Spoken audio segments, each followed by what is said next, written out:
Perkenalkan, nama saya Dimas. Pada video kali ini saya akan menjelaskan beberapa contoh program Java yang berkaitan dengan struktur data dan konversi tipe data. Video ini dibuat dengan konsep untuk mahasiswa ke mahasiswa. Jadi penjelasannya saya buat sesederhana mungkin agar mudah dipahami. Di sini saya memiliki beberapa program yaitu awal 1, awal 2, awal 3, tugas 0, tugas 1, tugas 2, dan tugas 3. Setiap program menunjukkan konsep dasar yang berbeda dalam pemrograman Java. Oke, kita mulai dari awal 1. Pada program ini kita membuat beberapa jenis array, mulai dari array 1 dimensi, 2 dimensi, hingga 3 dimensi. Semua array tersebut kemudian dimasukkan ke dalam sebuah array bertipe objek. Hal ini memungkinkan kita menyimpan berbagai tipe data dalam satu tempat. Untuk menampilkan seluruh isi array digunakan metode array deep-to-string. Metode ini digunakan karena kita memiliki array yang bersarang atau multidimensi. Pada program ini juga ditambahkan proses perhitungan sederhana, yaitu menjumlahkan isi dari array fit menggunakan program for each. Oke, saya jelaskan kodenya sebentar. Untuk ini digunakan fungsi deep-to-string-nya untuk memakai fungsinya. Di sini ada penjelasannya juga, membuat array, di sini mengganti array, buat ukuran menjadi 1, ini booleannya. Sini untuk langsung mengisi nilainya. Ini tipnya yang saya jelaskan tadi. Oke, ini sort. Ini membuat array 3 dimensi tipe sort. Di sini untuk menyimpan array dan objek dapat menyimpan berbagai tipe data. Dan ini tambahan fiturnya, menghitung jumlah semua angka dalam array fit yang ada di array atas ini. Oke. Lalu di sini adalah for each untuk menjumlahkan isi arraynya dan itu menampilkannya. Bentar, saya run dulu. Oke. Yap. Dan ini oke, ini hasilnya. Lalu ada awal 2.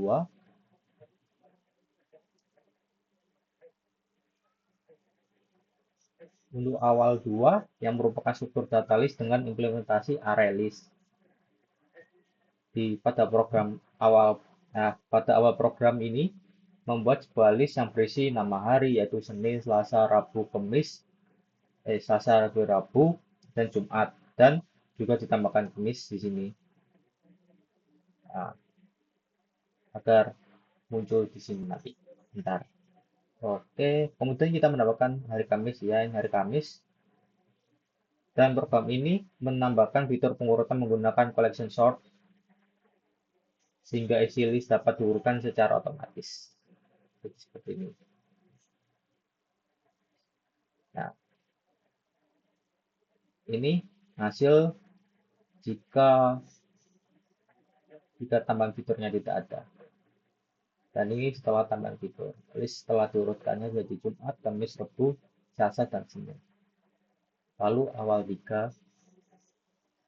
Oke. Program berikutnya awal 3 menggunakan struktur data map. Map digunakan untuk menyimpan data dalam bentuk pasangan key dan value.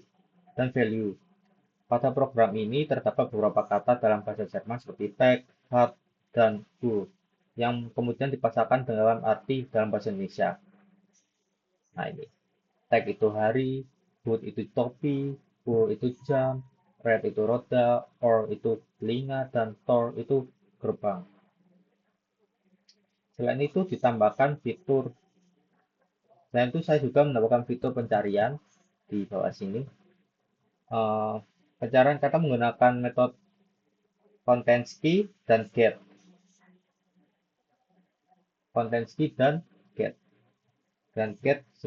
Sehingga program dapat bekerja seperti kamus sederhana. Ini kan saya cari mana?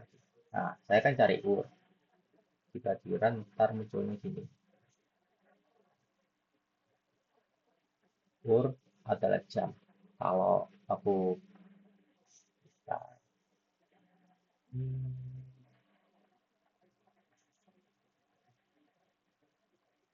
nah, kalau aku tambah parent, hasilnya nanti kayak gini. Nah, kata tidak ditemukan. Seperti itu. Berikutnya adalah tugas kosong. Tugas nomor 0. Salah itu. Pada tugas 0 ini terdapat sebuah variabel bertipe objek yang digunakan untuk menyimpan data. Karena menggunakan tipe objek, variabel ini dapat menyimpan berbagai jenis data seperti integer, string, maupun double. Program ini memiliki dua metode, yaitu write untuk menyimpan data dan read untuk mengambil data yang telah disimpan. Nah, ini. Bentar, saya bilang dulu. Oke.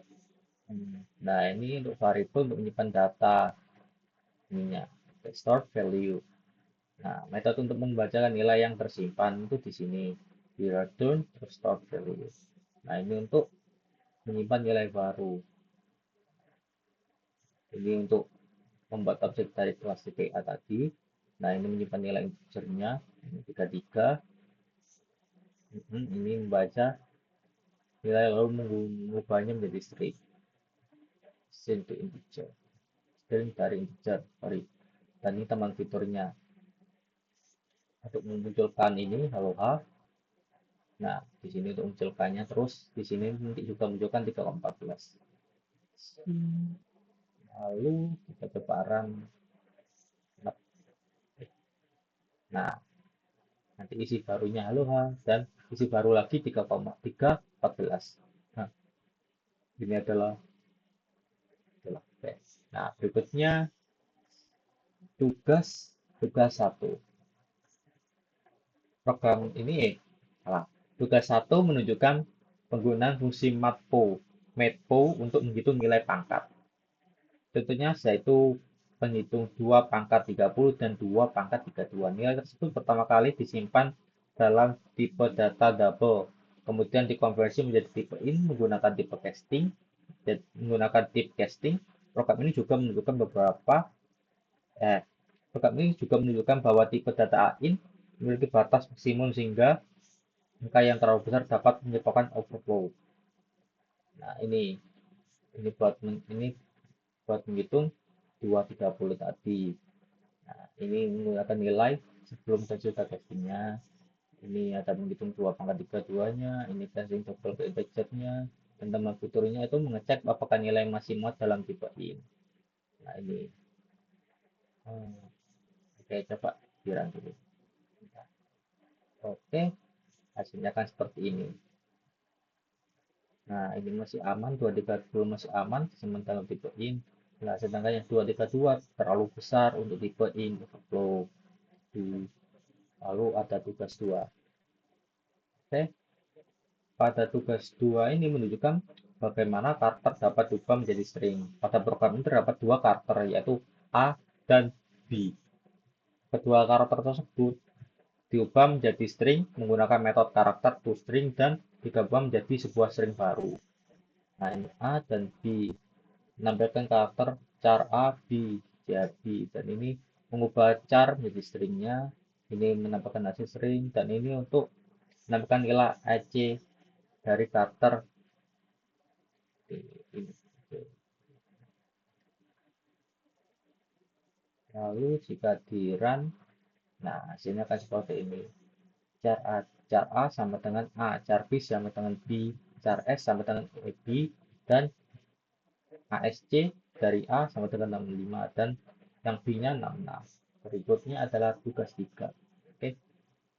Data tugas 3 ini menunjukkan berbagai konversi tipe data seperti char ke byte, byte ke char, integer ke string.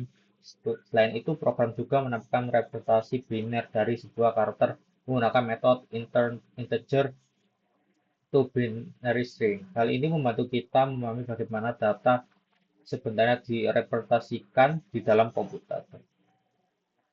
Seperti itu. Oke, membuat karakter A, ini integernya, ini byte-nya,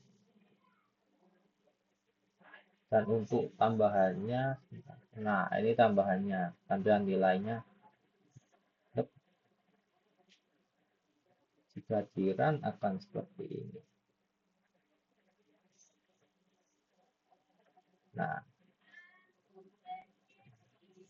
oke, dari beberapa contoh program ini kita dapat mempelajari berbagai konsep dasar dalam Java seperti array, list, map, objek, serta konfigurasi tipe data. Semoga penjelasan dapat membantu dalam memahami konsep dasar perubahan Java. Terima kasih sudah menonton.